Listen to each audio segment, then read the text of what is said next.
Good day. This is Dimitri Lascaris coming to you from Kalamata, Greece on April 29th, 2026 for A Reason to Resist. I'm very pleased to be joined again today from Canada by Arnold August. Arnold is the author of 4 books on Cuba. He is also a widely published journalist in the alternative media whose articles on subjects relating in part to anti-imperialism, global affairs, have appeared in English, French, and Spanish. I keep running into Arnold in some of the most interesting places, including, for example, Venezuela. And today we are going to talk about his recent trip to Cuba. And want to thank you, before we begin, Arnold, for joining us again today on Reason to Resist. Thank you for having me once again. And I have to congratulate you for your great work, amongst others, on Iran. Very, very important for the peoples of the world. Thank you, Arnold. Much appreciated. So, Arnold, why don't you start by telling us, just broadly speaking, about your trip before we get into what you saw and learned. When were you there?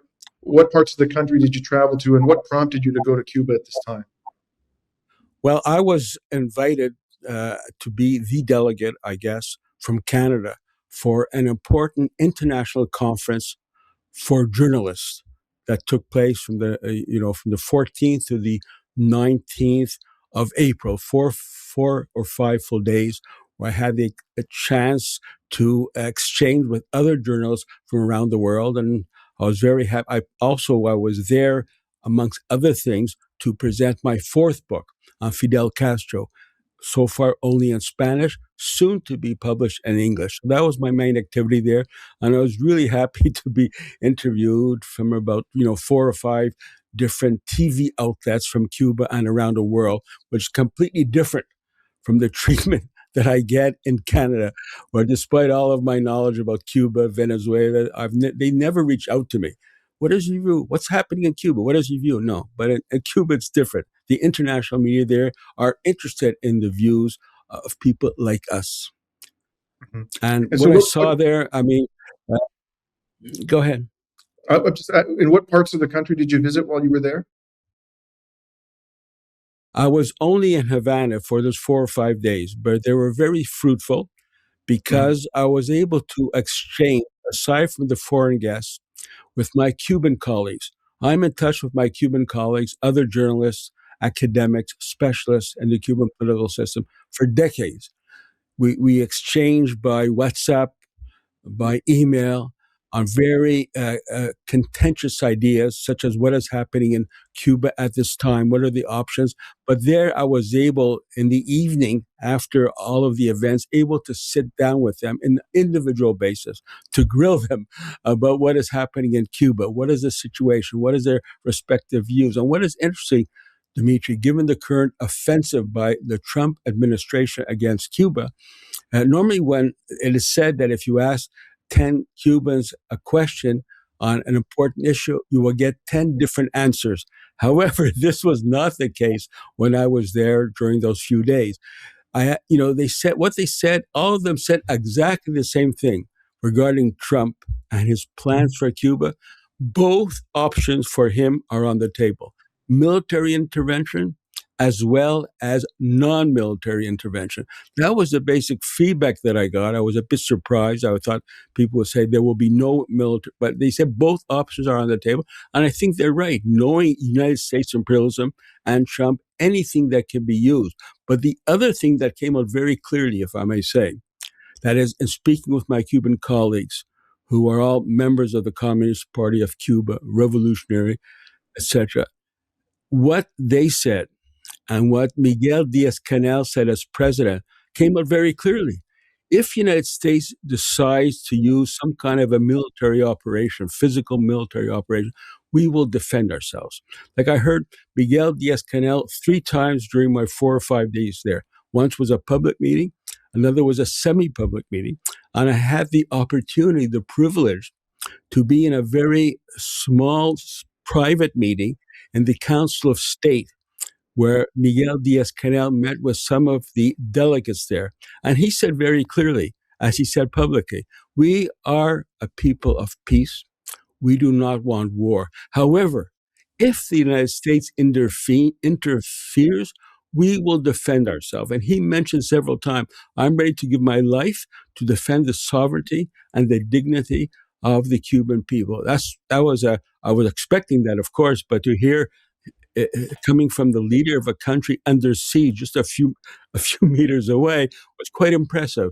So it just reinforced my view that despite all of the difficulties, Cuba is a model for the people of the world of defending their sovereignty and their dignity, irrespective of the consequences. Now, before this trip, when was the last time that you had been in Cuba? I was there exactly 13 months ago in March 2026 for the same event, this international journalism event. That was the first time I visited Cuba in 13 months. Of course, it had changed a lot. When I was there in March 2025, uh, Trump had not yet enacted his special emergency against Cuba, prohibiting all fuel from entering Cuba.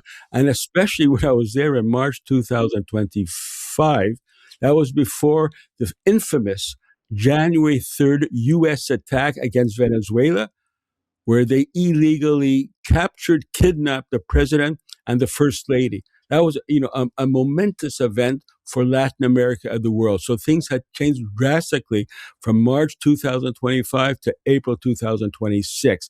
And I was able to see the difference. The situation has changed, but what has not changed is the Cuban desire for resistance. It's really quite inspiring. Mm-hmm.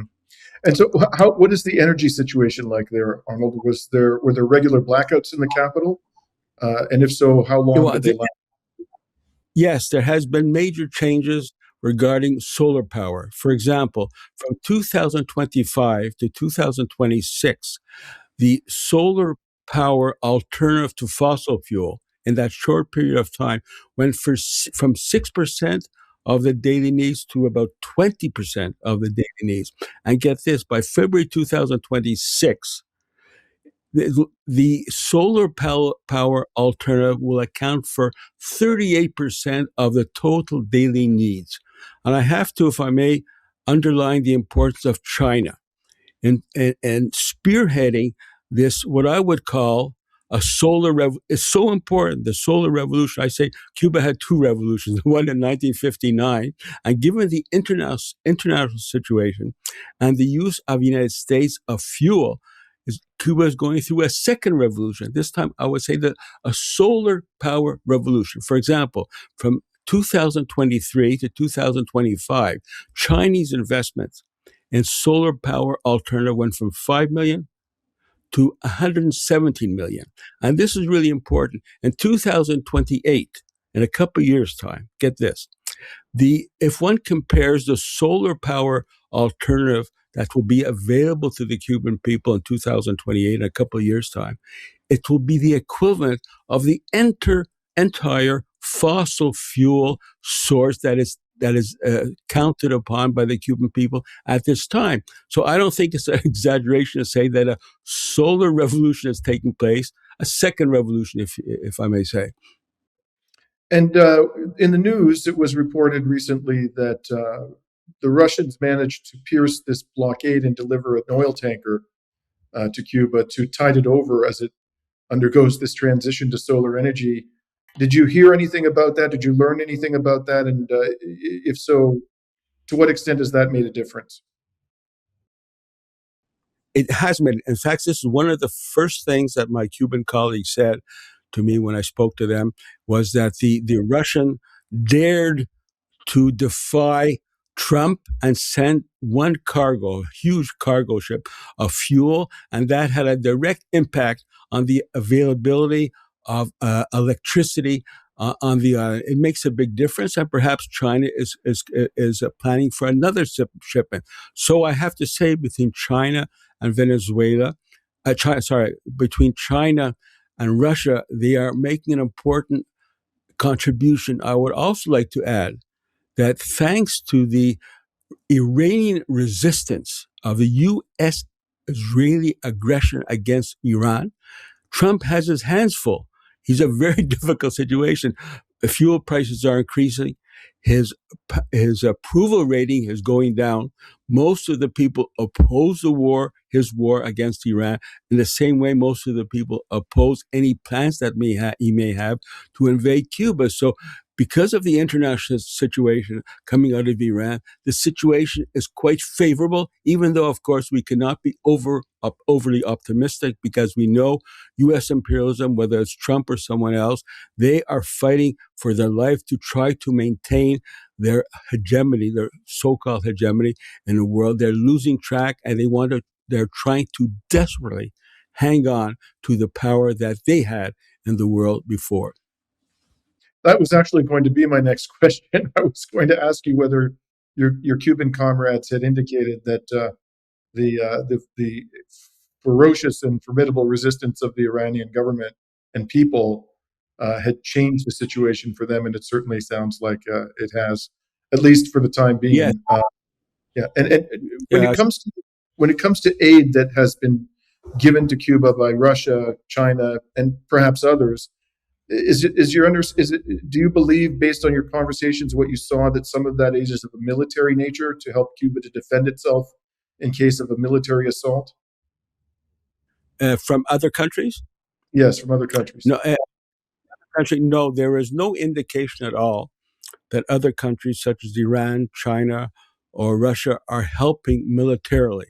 They are mainly helping by sending a fuel in the case of Russia, and Iran is making a great contribution by making it almost impossible. Iran has tied Trump's hand. He's in a very difficult situation. Given this difficult situation with the midterm coming up, would he want to start another intervention? This one's against Cuba, which is opposed by all the Democrats and the vast majority of the people in the United States. My Cuban friends, they have a high regard for Iran, the Islamic Republic of Iran, and they fully appreciate the heroic resistance of the Iranian people, as they say, despite the devastation that has been brought against the Iranian people by the United States and Israel. You know, Iran is, I would say, number one in terms of the appreciation. And what really impressed me a lot there during this conference, there was the Iranian government was not present, but they sent a great message. When the colloquium started there, the international messages, who did it start with? The Iranian government, foreign minister, I believe, sent a message that was subtitled in English and Spanish, in which he gave a very excellent overview of their resistance and what is very important, Dimitri, their unwavering support of Cuba in its fight for its own sovereignty, its dignity, and its own political system, which was met by a standing ovation. And, you know, I was there. One of the main outlets, I think you're familiar with it, Al Mayadin, of course, was there as usual. They were also there in April 2026. And I had the honor to be interviewed by Al Mayadin. And of course, in my interview, I made a point to thank the Iranian people through Al Mayadin, as well as the Lebanese people resisting U.S. and Israel. This is a major breakthrough. And, you know, it's not an accident that one of the main outlets there is Al Mayadin from Lebanon. And I also was also interviewed by them in March 2025. So the Iranian presence in Cuba, to answer your question, is very strong, is stronger now than it ever will be, and will be stronger in the future. I mean, some people like to denigrate the Islamic Republic and its leadership, but when I was listening to the speech, the message given by the Iranian government to the colloquium in Havana, these are very progressive people. What's their problem? I don't know how anyone can have a problem, a progressive person have a problem with the Iranian leadership. They are very progressive. They have very progressive social system. And the way they speak, it's as good or better than any anti-imperialist in the West when they speak against opposing U.S. imperialism, opposing Zionism. Now, when I was in Iran, you may have noticed, if you had a chance to watch some of my reports, Arnold, I saw a lot of pro-government protests at this time of uh, massive warfare being waged upon the country and its people by these two aggressors. Did you see something similar when you were in Cuba? Did you see people coming out into the streets and expressing their defiance of the U.S. empire and the Trump regime? First of all, I watch all of your reports from Iran. Congratulations once again. As I mentioned to some of your friends, and I did it public on social media. This guy, he's putting his life on the line to tell the truth about Iranian resistance. What I saw, yes, people came out in the streets, yes, Mhm. in their thousands. On the anniversary of on April 19th, when Fidel Castro, back in many years ago, he declared in 1959 that the Cuban Revolution was a socialist revolution. It had socialist characteristics. So to commemorate that event many decades later on that same street corner where many decades ago Fidel Castro was there with thousands of workers and peasants with their arms in their hands, right?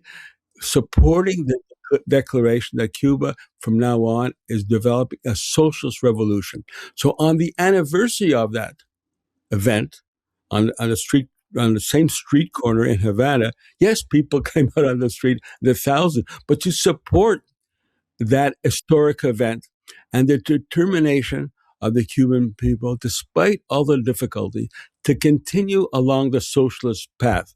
Of course, they have to make compromises. They have to be flexible because of the inevitable difficult situation. But the basic notion of socialism and sovereignty was expressed when people came out in the thousands.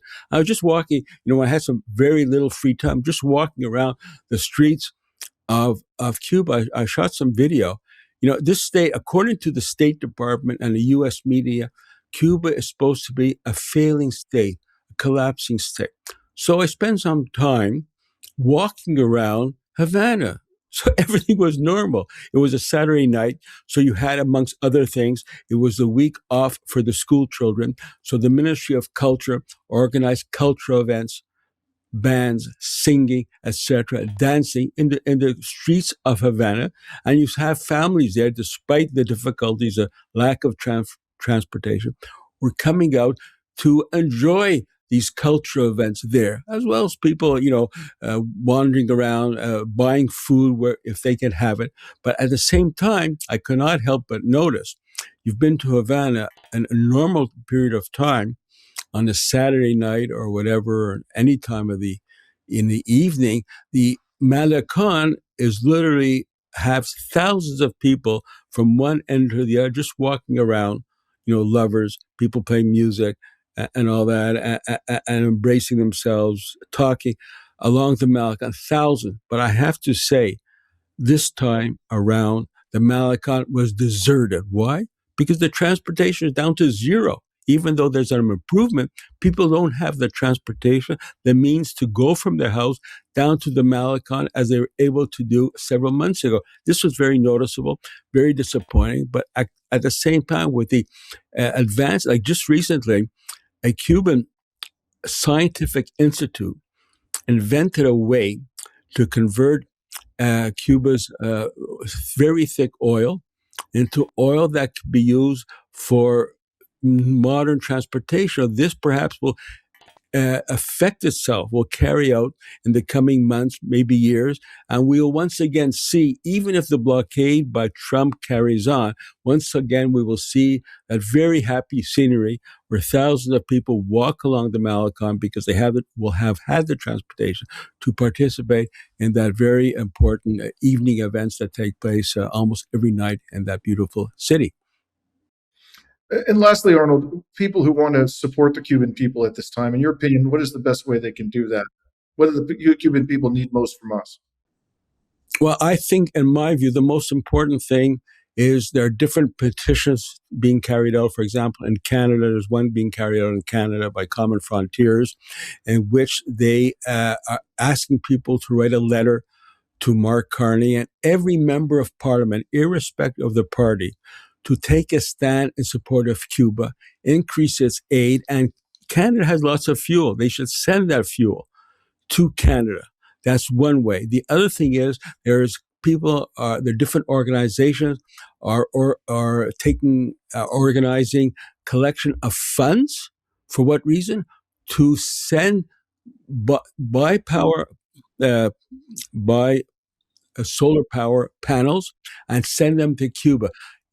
Direct funding, petrol, oil, as well as solar power panels. These are the most important things that people can do in order to help Cuba. I would say go to Cuba and visit, but it's not easy. From Canada, Canada stop all direct flights from Canada to Cuba. That's a criminal activity.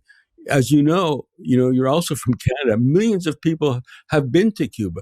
Everyone in Canada has either been to Cuba or knows someone who's been to Cuba, and not only that, have returned many times. But for some reason, all of the Canadian airline companies cut off direct flights from Canada to Cuba. So, for example, to go to this trip, it was very grueling, I admit it, especially for my age. I had to take a flight from Montreal to Panama with about a 12-hour layover in Panama, and finally a flight from Panama to Havana. Same thing coming back. So it was like almost 2 days of traveling for a 3-day conference. So yes, people could do that, but it's not that realistic because it's very difficult. But people who are able to do that, I would suggest that they should, yes, go to Cuba and be part of the tourism trade there. That would also help as well, along with donation for solar power panels, etc. I'll put in the description to this video a link to the Let Cuba Live website. That is one place where people can Good donate idea. generators. It looks like they've raised thus far 386,000 out of $450,000. So, but if you have any other ideas, let me know. In the interim, why don't you tell people where they can find your current work? What is the best place for them to access Well, it? I guess one thing is, of course, my Twitter site. You have that on the bottom, Arnold_August, and also my website is www.arnoldaugust.com. And of course, I'm also on Facebook and other social media. Great. Always a pleasure speaking with you, Arnold. Welcome back to Canada, and I look forward to our next conversation. Same here. Thank you very much. And once again, congratulations on your great work. Thank you.